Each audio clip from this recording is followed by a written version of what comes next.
nous on a fait le choix de l'arrachage. L'arrachage manuel parce que on pense que c'est vraiment la meilleure solution, la solution la plus durable. D'abord parce qu'effectivement on ne passe pas par des produits chimiques. Et ensuite, c'est la plus durable parce que un plant arraché ne repousse pas. On se rend compte que dans les endroits où il y en a beaucoup trop d'ambroisie, on fauche. Et c'est très rare en fait qu'un plant fauché ne réussisse pas à repousser, à refleurir et à repolliniser. Donc l'arrachage, c'est vraiment le top. Et on se rend compte qu'après 4 ans d'arrachage, chaque année, on a de moins en moins d'ambroisie. On voit qu'on épuise le stock de graines. Donc c'est vrai qu'au début, ça peut paraître une tâche énorme, mais on voit qu'au fil du temps, ça fonctionne.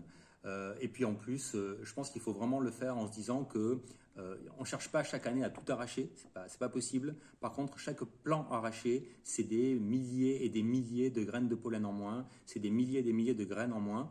Donc c'est à la fois moins d'allergies et c'est moins de plants qui se renouvellent. Et c'est un épuisement, au fur et à mesure, c'est un épuisement du stock.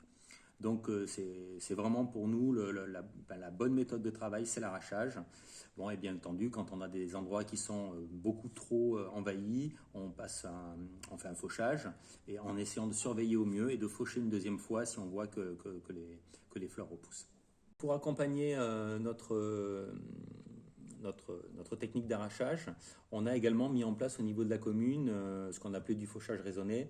C'est-à-dire concrètement, on laisse beaucoup plus pousser les autres herbes sur le bord de la route et on évite de mettre à nu la terre au mois de juin. Il n'y a rien de pire effectivement que mettre à nu la terre au moment où l'ambroisie pousse. Donc on laisse pousser l'herbe.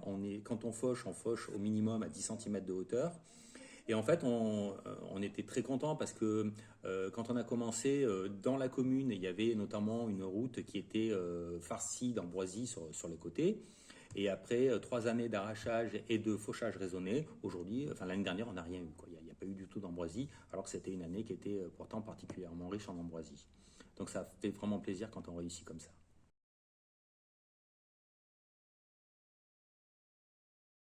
Le facteur clé pour réussir une lutte contre l'ambroisie, c'est déjà la motivation du maire et de l'équipe municipale. Il faut que le référent ambroisie soit soutenu. Sans ça, seul, il n'y arrivera pas. Et puis après, je pense qu'il ne faut pas être seul. Moi, j'ai eu de la chance qu'on soit 3 référents ambroisie, même si je suis le seul en tant que conseiller municipal. Être 3, c'est quand même plus facile que seul.